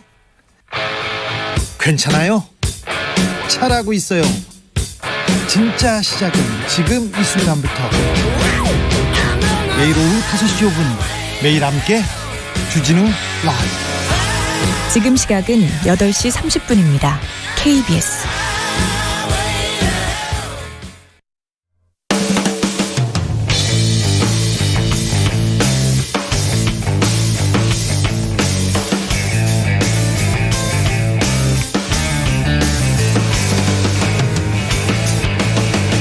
최경영의 최강 시사.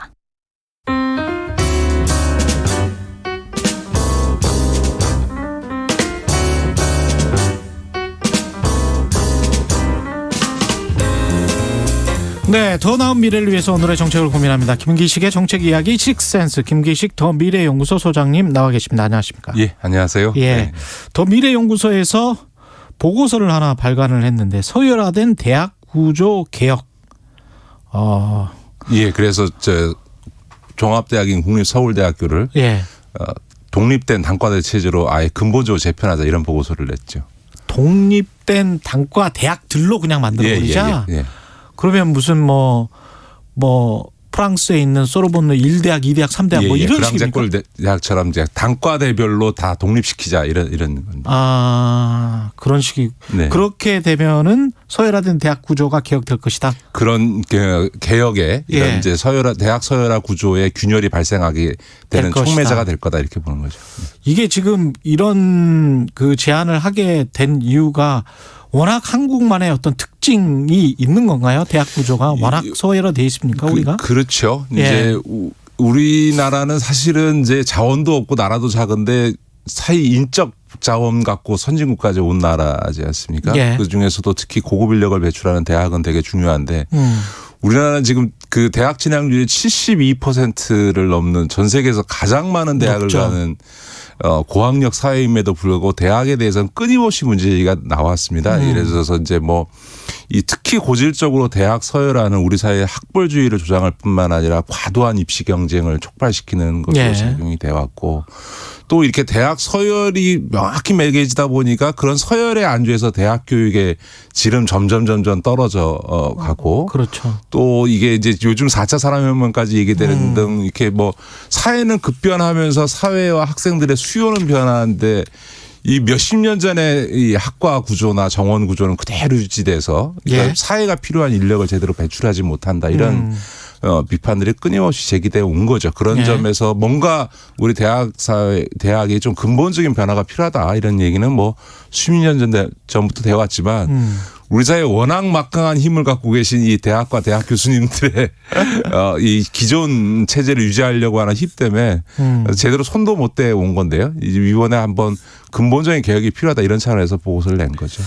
사실 제가 이제 사회에 나와서 이렇게 쭉 봐도 다른 우리는 비슷한 대학이라고 생각하는 홍콩 대학이랄지 도쿄 대학이랄지 이런 대랑 글로벌 기업의 취업도 그렇고 무슨 노벨상 수상자도 말할 것도 없고요. 그거는 이렇게 보편적인 세계적 기준으로 봤을 때 서울대학이 한국에서 생각하는 것처럼 그렇게 어마어마한 그렇죠. 대학인가. 네네네. 글로벌 기준으로는 세계적 기준으로는 전혀 아니거든요. 그렇죠. 이제 예. 세계적인 경쟁력은 떨어진데 우리나라는 이제 예. 대학 서열이 뭐 청취자들 다 알다시피 뭐 명확히 있는 거죠. 우리나라 예. 대학 서열하는 근데 좀 몇 가지 특징이 있습니다. 크게 두 가지만 말씀드리면 첫 번째는 대학 서열이 대학이 갖고 있는 어떤 교육 역량이라든가 성과 뭐 노벨상을 뭐 배출했다든지 전 세계적으로 논문 피인용률이 어느 이런 걸로 결정되는 것이 아니라 신입생들의 입시 점수로 결정된다는 겁니다. 그렇죠. 그러니까 대학의 교육 과정의 성과를 통해서 서열이 매겨지는 게 아니고 들어오는 입시생들의 점수로 매겨지는 상태라는 거 하는 게 이게 이제 굉장히 큰 특징이고요. 두 번째는 외국에도 다 대학의 서열은 존재합니다. 근데 이제 대표적으로 미국 같은 경우는요. 대학의 서열을 매길 때 전공과 각 과마다 다 서열이 다릅니다. 그렇죠. 그리고 그렇게 그 랭킹을 매겨서 발표를 하고 있고 그거에 따라 그게 계속 변화하거든요. 과마다 랭킹이 다 달라요. 예. 그런데 우리나라는 오로지 대학 간판에 의해서 결정이 됩니다. 우리나라의 이런 그 입생들 항상 돌아다니는 서열이 있지 않습니까? 뭐 서영고, 서성한, 중경외심 그렇죠. 뭐 이렇게 나오는 이런 서열 구조라고 하는 게 그냥 딱 굳어져서 몇십 년째 유지되고 있는 거거든요. 이런 이제 소위 전공 계열과 무관하게 그냥 간판 위주로 형성되어 있는 이런 서열화 구조의 특징이 있는 거죠. 예. 그래서 종합대학이 대부분이고 그런 식으로 서열화가 돼서 그런 문제점이 있어서 특정 단과대학이나 학과에 집중 투자를 하는 게 맞다. 네네. 그런 식으로 대학 구조를 좀 바꿔줘야 된다. 예. 근데 이제 이런 한 가지만 좀 짚으시면 이런 게 좋을 것 같은데 우리나라 대학은 전 세계적으로 보면 우리나라 대학의 거의 대부분이 종합대학입니다. 근데 이제 이렇게 된 이유가 뭐냐면 우리나라에는 대학에 있어서 사립대 학생 비중이 80%입니다. 80%나. 네, 유럽의 대다수 국가들은 뭐 100%가 국공립으로 돼 있을 뿐만 아니라 이 사립대가 있는 이 프랑스나 스페인 같은 경우는 한 20%이고 미국만 해도 사립대 학생 비중이 26%인데 우리나라는 80%입니다. 예.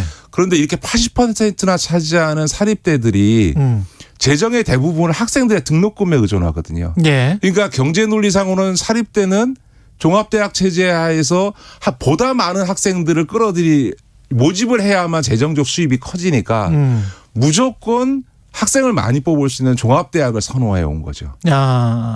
그렇게 해서 이제 이 소위 경제 논리로 이 종합대학 체제들이 선택되어져서 이게 확장돼 왔고요.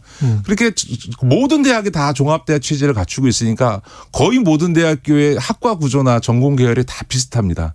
그럼 똑같은 상황에서 학생들이 뭘 보고 선택을 하겠어요? 학교마다 특화돼 있지 않으니까. 그러니까 간판 위주로 선택해서 갈 수밖에 없는 거죠. 생각해보니까 그나마 그래도 단과대 위주로 돼 있다고 생각하는 카이스트나 포항공대 같은 경우는 그래서 좀 경쟁력이 좀 있다 이렇게 평가를 받는 그렇습니다. 건가요? 그러니까 우리나라의 그 대학 서열을 아까도 말씀드렸던 것처럼 서영고, 서성한, 중경외시로 시작되는 이 서열 구조가 대학 간판으로 형성되는데 유일한 균열이 났던 게 소위 포스텍과 카이스트가 유일하게 분열을 했습니다. 그거는 두 대학이 다 공대로 특화 발전되어 있어서 지금은 이 두 대학이 서울대 공대와 어깨를 겨루고 있는 이미 연고대의 공대를 넘어선 단계까지 간 거죠. 그렇죠. 그러면 단과대 체제를 개혁을 한다면 효과가 어떤 효과를 기대해 볼 수 있을까요? 그러니까 이제 지금 종합대학 체제 하에서는 뭔가 우리가 대학의 질이 떨어진단 말이에요. 이런 대학의 질을 높이기 위해서는 대학의 경쟁력을 높여야 되는데 모든 과와 모든 전공 계열을 동시에 발전시킬 수는 없는 거 아니겠습니까? 그런데 그럼 각 대학마다 먼저 어떤 부분에 특화해서 좀 발전시키려는 전략을 취하려고 해도 대학 내 단과대별 학과별로 이 자원을 고르게 분배하지 않으면 내부 반발이 생기니까 이거를 어떤 특정 부분을 집중 투자해서 소위 발전시킬 수가 없는 거예요. 그러니까 오히려 거꾸로 한정된 재원을 각 단과대 학과별로 분산시켜서 배정하다 보니 오히려 하향평준화되는 현상이 나타나게 된다. 우리가 뭐 기업도 어떤 발전 전략을 취할 때 전기전자 회사라고 해서 전기전자 모든 분야에 걸쳐서 다 1등할 수는 없는 거 아닙니까? 예. 특정 어떤 부분들을 특화해서 발전시키면서 거기서 생겨나는 열을 갖고 다른 부분을 발전시키는 이런 이제 소위 특화 발전 전략을 취하게 되는데 우리나라에서는 이 종합대학 체제 하에서 어떤 특정 부분을 특화해서 발전시키는 것 자체가 굉장히 어렵다는 거죠. 근데 그 지금 사립대학이 그렇게 우리가 80%나 많다고 하더라도 정부 보조금은 굉장히 많이 들어가잖아요. 우리가 운영되는 것들은 사립대학에도 그래도 사립대학의 대부분은 예. 대학, 그 학생대 등록금에 의존하는 수준이고요. 예. 그다음에 정부의 지원이라고 하는 것도 서울대가 1년에 5천억 정도를 지원받는 특정 대학, 국공립대학과 특히 서울대학에 많이 집중되어 있고 특히 예. 상위권 대학의 그 정부의 지원금도 되게 집중되어 있는 거죠. 그럼 정부가 이렇게 길을 그런 쪽으로 빼주려면 뭔가 또 인센티브도 줘야 되지 않을까요? 그렇습니다. 예. 이게 그 대학들이 이렇게 특화해서 발전해 나가는 전략을 취할 경우 그거에 따른 재정 지원에 있어서의 어떤 이게 차별적인 지원 정책을 통해서 그런 특화 발전 전략을 유도할 필요가 있는데요. 예. 그 전에 좀 한 가지 말씀드리고 싶은 거는 우리나라에서 이제 이 대학 교육의 질과 관련해서 네. 여러 가지 이제 종합대학 체제하에서 대학의 교육의 질이 낮다라고 얘기하는데 이걸 단적으로 보여주는 게요. 우리나라 중등교육, 중고등학생들의 학업 성취도는 뭐 알려져 있는 것처럼 전 세계에서 최상위권이거든요. 그렇죠. 예. 그런데 스위스 모기관에서 내는 국가 경쟁력 영감에 따르면 우리나라는 그 63개국 중에서 대학 경쟁력은 48입니다. 예전에는 55위까지 했습니다. 고등학교 때는 1, 2위를 다투는데. 자, 그럼 이 얘기가 뭐냐면 고등학교 때까지는 전 세계 최상위권이었던 학생들이 대학을 들어가면 평범한 학생이 되는 거예요. 이 얘기는 무슨 얘기냐면 우리나라 대학의 어떤 이 낮은 경쟁력이라고 하는 게 학생들에게 문제가 있는 게 아니고 대학 교육 과정이 문제가 있는 거죠.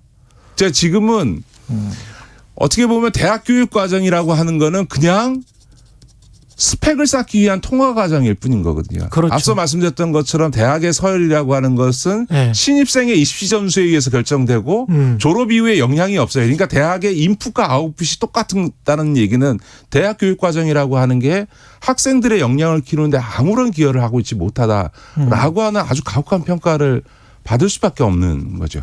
근데 여기에서 학생들의 역량이라는 게 지금 당장 학생들이나 학부모들은 뭐 취업, 그다음에 실용적인 것 이런 것들을 이제 생각을 하지 않습니까? 그걸 대학이 못 뒷받침해 준다 이런 거는 다 동의를 할 것 같은데 그렇다고. 그렇죠. 근데 이제 예를 들면 이런 겁니다. 지금 이제 우리나라의 그 대학 구조의 가장 큰 문제 중에 하나는 이 학과 정원 구조가 실제적인 수요에 반영하지 못하던데 이걸 뭐 논리 이전에 제가 통계적으로 이런 말씀을 좀 드리고 싶은데 서울대학교, 우리나라 서열의 정점에 있는 서울대학교가 1990년에 공대가 740명이었는데요. 90년에 740명. 그다음에 인문대가 210명이었어요.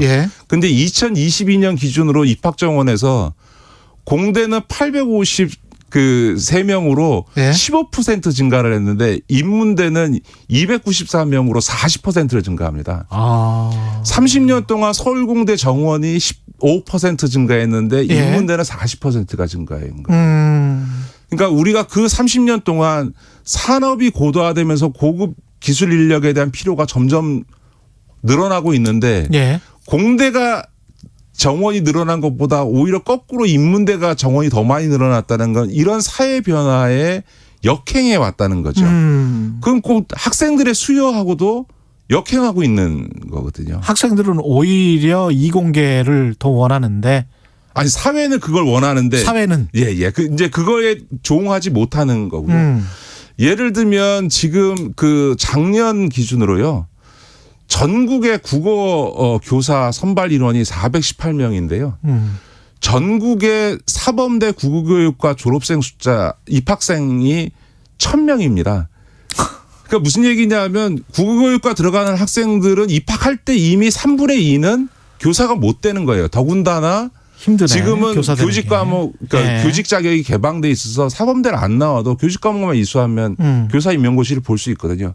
그런데 어쨌든 정원만 놓고 봐도 교사 선발 인원, 국어과 교사 선발 인원보다 2.5배의 소위 사범대 국어교육과 정원 구조를 유지한다는 게 말이 되냐라고 예. 하는 거고요. 또 하나 예를 들면 이런 거예요. 지금 우리나라의 그 외국어 계열 있잖아요. 학과를 설치하는 대학이 125개 대학이고요. 예. 거기서 매년 약 한 2만 명 정도의 졸업생을 배출을 하고 있어요. 근데 우리나라에는 한국 외국어 대학이나 부산 외국어 대학처럼 소위 언어를 전문적으로 가르치는 대학이 있을 뿐만 아니라 지금 외국어라고 하는 건 특히 영어나 중국어나 이런 거는 전공과 무관하게 학생들이 나중을 위해서 스스로 알아서 예. 다 영어 학습을 하잖아요. 뭐 예. 특별히 무슨 어문계열 학과를 가지 않고도 외국어 습득을 다 하고 있는데 그런데 무려 18,000명이나 되는 학생들을 지금 어문계열 학과 졸업생으로 배출하고 있는데 거꾸로 이런 4차 산업혁명 시대의 컴퓨터공학과라든가 또 지금 우리 바이오 강국으로 나가려고 하는데 바이오 학과라든가 이런 부분들은 정원을 늘릴 수가 없어요. 왜 못 늘리느냐. 종합대학 체제 하에서는 그렇지. 쿼터가 있구나. 그렇죠. 공대 한 정원은 전체로 실링 캡이 씌워져 있으니까 예. 공대나 어떤 특정 학과의 정원을 늘리려고 하면 다른 학과의 정원을 줄여야 되는데 예. 그 줄어드는 학과 쪽에서는 뭐 죽어도 안 된다 그러죠. 왜냐하면 그렇죠. 학과 정원이야말로 교수 숫자부터 학교에서의 파워, 위상 이런 거가 직결되니까 그러니까 이게 힘센 쪽에서는 오히려 학생들의 수요는 없는데 오히려 교수 정원이 늘어나는 이런 형태에 나타나게 되는 거죠. 종합대학으로 하면은 기득권을 오히려 보호해주고 강화해주는 쪽으로만 발전을 해버린 거네요. 기존에. 그렇죠. 그러니까 예를 들면 서울대 인문대가 학부제로 운영을 해왔었는데요. 그런데 이제 막상 해보니까 불어불문학과 도고동문학과에는 한 명씩밖에 지원을 안 하는 거예요. 그러니까 어떻게 지금 하고 있냐면 작년 같은 경우에는 9명은 무조건 그냥 수시에서 그냥 뽑을 수 있도록 해줬어요. 그러니까 소위 각 학과의 기득권을 유지시키기 위해서 소위 그렇게 입학 정원을 관리를 해주는 거죠. 이게 뭐 전체적인 말씀이 뭐 순수 학문을 없애자 말살하자 뭐 이런 이야기는 전혀 아니고 우리가 국가를 생각을 한다면 선택과 집중은 분명히 필요하다. 그런 말씀에서 지금 하시는 제안인 것 같아요. 지금은 뭐 그러니까 순수 학문 보호나 이런 거는요. 지금 또 다른 문제고. 딱 한 말씀만 드리면 외국은 순수 학문이나 이런 대학은 당연히 취업 준비 기관이 아니고 교양 교육도 해야 되고 지성인도 배출을 해야 되는데 이거는 외국은 어떻게 하냐면 학부 단위로 단과대별 학생을 뽑아서 1, 2학년 동안은 교양학부 과정과 교양 과정을 통해서 충분히 교양 교육을 하고 3, 4학년에 가서 전공 교육을 하거든요. 그러니까 순수 학문이나 이런 교양 교육은 지금처럼 학과 단위로 선발하지 않고 단과대별로 선발을 해서 1, 2학년 교양 과정을 밟도록 하거나 교양 과목을 필수 과목으로 하는 방식을 통해서 얼마든지 할 수 있지 그거를 전공 학과 구조로 유지할 이유는 전혀 없다 이 말씀입니다. 김기식의 식센스 더 미래연구소 김기식 소장님이었습니다. 고맙습니다. 네, 고맙습니다. KBS 1라디오 최경영의 최강시사 듣고 계신 지금 시각 8시 46분입니다. 이 시각 출근길 교통정보입니다. 연일 이어지는 강추위에 고장난 차 발생이 많습니다. 현재 올림픽대로 공항 쪽으로는 잠실대교 지나서 대형 버스가 고장으로 멈춰 있어 정체입니다. 선호대교부터 속도 내기 힘들고요. 반대 잠실 방향은 행주대교부터 월드컵대교, 다시 여의하류에서 한강대교 쪽으로 정체입니다. 이 구간은 출근 시간 내내 흐름이 비슷하고요. 이후에는 반포대교부터 청담대교까지 교통량 늘었습니다. 더 가서는 잠실철교 부근 1차로가 오늘도 시설물 보수 작업으로 막혀 있으니까요. 차로 변경 잘 해주시고요. 강변북로 구리 쪽으로는 계속해서 행주대교부터 반포대교까지 많이 밀립니다. 내부순환도로 성산 쪽은 홍지문 터널부터 성산 램프까지 교통량 많습니다. KBS 교통정보센터에서 임초희였습니다. 여러분은 지금 KBS 1라디오 최경영의 최강시사와 함께하고 계십니다. 네, 신규 확진자 하루 10만 명 가까이 발생했습니다. 그 전부터 자가검사 키트 구입이 어렵다 이런 보도는 계속 이어졌는데 원인이 뭔지도 잘 모르겠고 자가검사 키트 정확도가 낮다는 지적은 계속 있어 왔고요. PCR 검사를 선별적으로만 시행하는 지금의 현재 상황 어떻게 봐야 되는지 세브란스 병원의 진단검사의학과 이영민 교수님 전화로 연결돼 있습니다. 안녕하세요. 네, 안녕하세요. 예. 지금 신속 항원 검사하고 우리가 집에서 하는 자가 검사 키트하고 이게 같은 거죠? 예, 기본적으로 검사 원리는 같습니다. 검사 원리는 둘 다 신속 항원 검사인데요. 이제 다른 점이 의료기관에서 하는 신속 항원 검사에는 이제 보건의료인이 비인두 검체를 채취를 해서 검사를 하고요. 예. 그다음에 이제 집에서는 그 면봉을 깊게 찌르기가 어렵지 않습니까? 예. 그러니까 이제 코 앞에서 검체를 채취하는 방식을 써서 하게 되는데 이게 검체 채취에 따라서도 사실 민감도가 대략 한 10에서 20% 정도 이제 차이가 나거든요. 예. 그리고 또 이제 본인이 채취하는 것과 전문 의료인이 채취해 주는 게 또 이제 익숙함의 정도가 다르기 때문에 역시 민감도가 차이가 나서 저희가 보통 검사 방식은 동일하지만 보건의료인이 비인두 검체를 쓰는 방식에 비해서 자가진단 형태로 이제 집에서 쓰는 경우는 대략 한 민감도가 한 20-30% 정도는 감소한다고 합니다. 그러면 그게 좀 음성이 나왔더라도 안심할 수는 없다. 특히 이제 신속 항원 검사를 선별 진료소 같은 데서 하지 않았으면 그런 말씀이네요. 예, 맞습니다. 그런 것도 또 일부 있고요. 예. 근데 신속 항원 검사는 워낙에 정확도 자체가 또 떨어지거든요. 떨어진다. 그 자체도.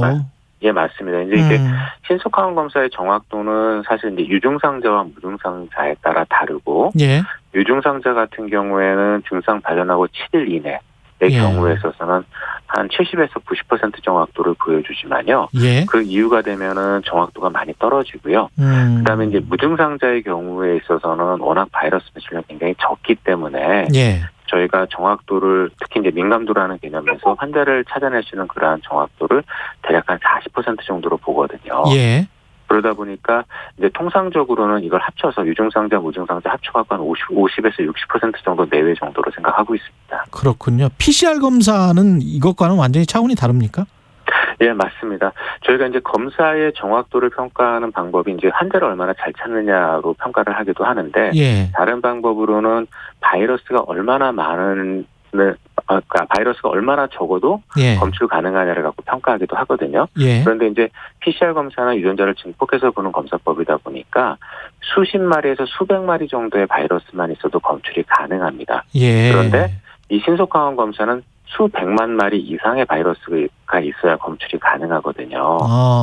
그러다 보니까 이게 이 신속항원 검사는 바이러스 배출량이 많은 시기, 즉 증상이 있고 그리고 증상이 최근에 생긴 경우에 있어서는 그때는 바이러스 배출량이 굉장히 많기 때문에 정확도가 한 70에서 90% 정도 되는 건데 무증상인 경우는 저희가 이제 그 증상 발현하기 이전이나 아니면은 이제 증상 발현은 좀 지나서 본인이 증상을 잘 인지하지 못하는 경우, 그다음에 아예 끝까지 무증상인 경우, 이 세 가지가 경우가 있는데요. 이 세 가지 다 바이러스 배출량이 적기 때문에 이런 경우에 있어서는 신속항원 검사의 정확도가 굉장히 떨어지는 거죠.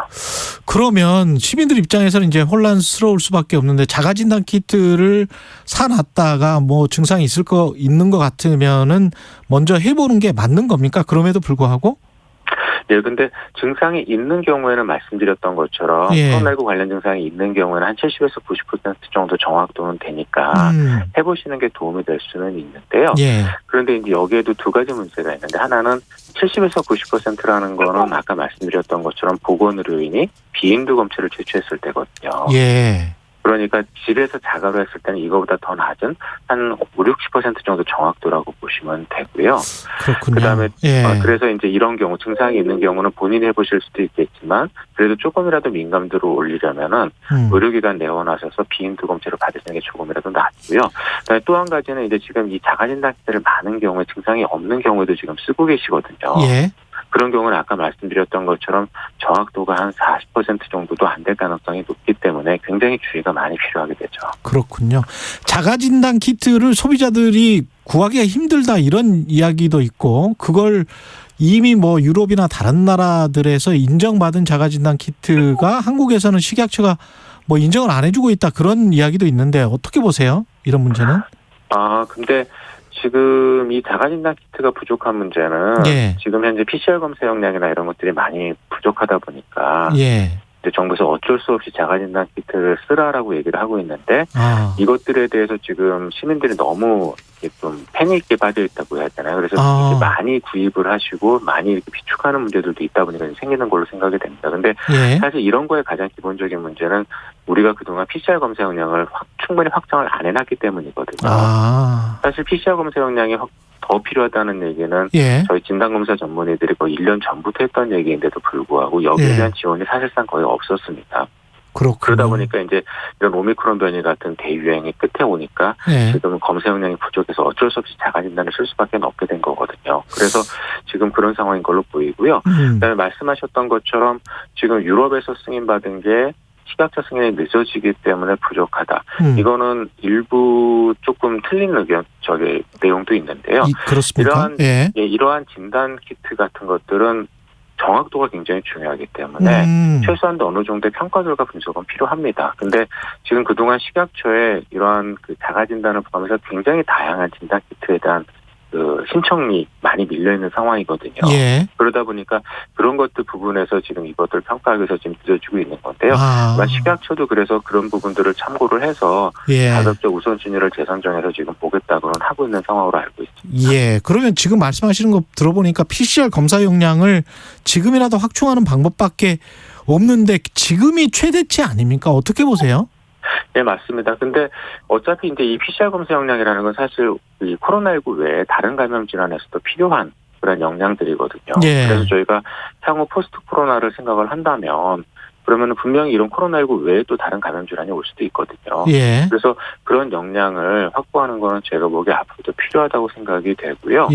그다음에 이런 역량이라는 게 결국 어디 가는 건 아니기 때문에 향후 분명히 도움이 될 수 있다고 생각합니다. 그리고 또 이런 것들 외에 지금 또 추가적으로 필요한 게 저희가 PCR 검사하는 방법들 중에서 대용량 자동화 장비라는 것들이 있거든요.